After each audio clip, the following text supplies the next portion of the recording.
And what of the storm of April 2nd, the date on which all the dreams of the dank city ceased, and Wilcox emerged unharmed from the bondage of a strange fever? What of all this, and of those hints of old Castro about the sunken starborn old ones and their coming reign, their faithful cult and their mastery of dreams? Was I tottering on the brink of cosmic horrors beyond man's power to bear? If so, they must be the horrors of the mind alone, for in some way the 2nd of April had put a stop to whatever monstrous menace had begun its siege of mankind's soul. That evening, after a day of hurried cabling and arranging, I bade my host adieu and took a train for San Francisco. In less than a month I was in Duodin, where, however, I found that little was known of the strange cult members who had lingered in the old sea taverns. Waterfront scum was far too common for special mention, though there was vague talk about one inland trip these Mongols had made, during which faint drumming and red flame were noted on the distant hills. In Auckland I learned that Johansen had returned with yellow hair turned white. After perfunctory and inconclusive questioning at Sydney, and had thereafter sold his cottage in West Street and sailed with his wife to old home in Oslo. Of his stirring experience he would tell his friends no more than he had told the Admiralty officials, and all they could do was to give me his Oslo address. After that I went to Sydney and talked profitlessly with seamen and members of the Vice Admiralty Court.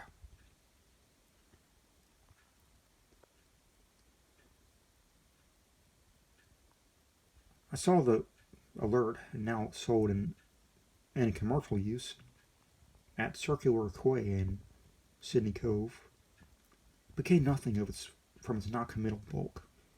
The crouching image with its cuttlefish head, the dragon body, scaly wings, and hieroglyph pedestal was preserved in the museum at Hyde Park, and I studied it long and well, finding it a thing of baleful, exquisite workmanship,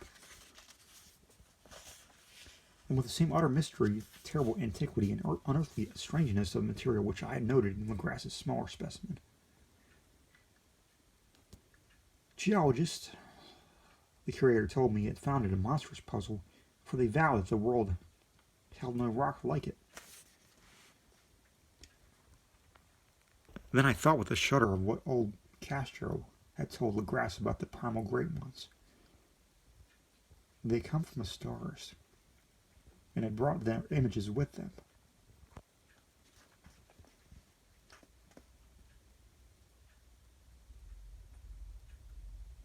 Shaken with such a mental revolution as I had never before known, I now resolved to visit the mate Johansen in Oslo. Sailing for London, I re-embarked at once for the Norwegian capital, and one autumn day landed at the trim wharves in the shadow of the Eggberg.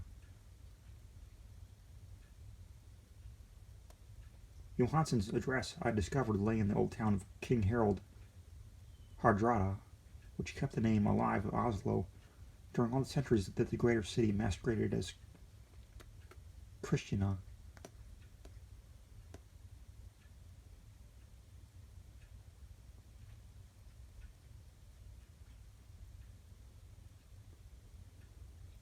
I made the brief trip by cascab and knocked the palpitant heart of the door with a neat and ancient building with a plastered front.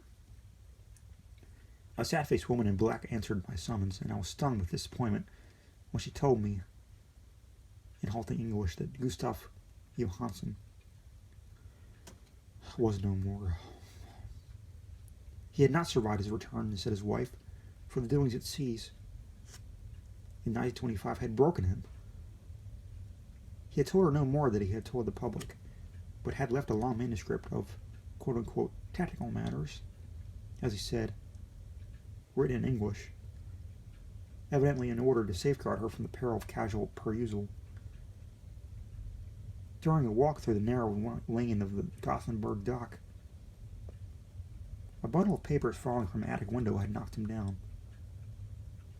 Two Lascar sailors had once helped him to his feet, but before the ambulance could reach him, he was dead. Physicians found no adequate cause for the end, and laid it to heart trouble and a weakened constitution. I now felt gnawing at my vitals that dark terror which will never leave me till I too am at rest, quote unquote, accidentally or otherwise. Persuading the widow that my connection with her husband's technical matters was sufficient to entitle me to his manuscript, I bore the document away and began to read it on the London boat.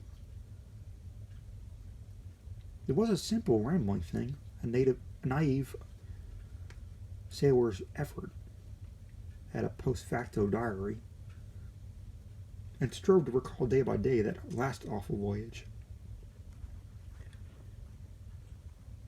I cannot attempt to transcribe it verbatim in all its cloudiness and redundance, but I will tell it's just enough to show why the sound of the water against the vessel's side became so unendurable to me that I stopped my ears with cotton.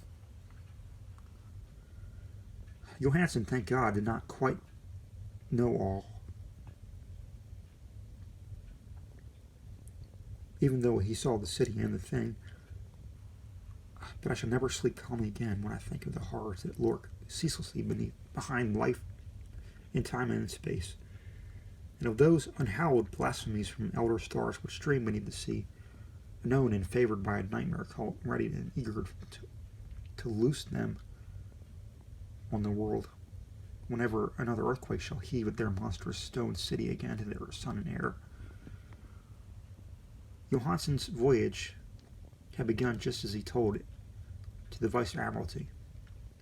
The Emma in ballast had cleared Auckland on February 20th, and it felt the full force of that earthquake-born tempest, which must have heaved up from the sea bottom the horrors that filled men's dreams.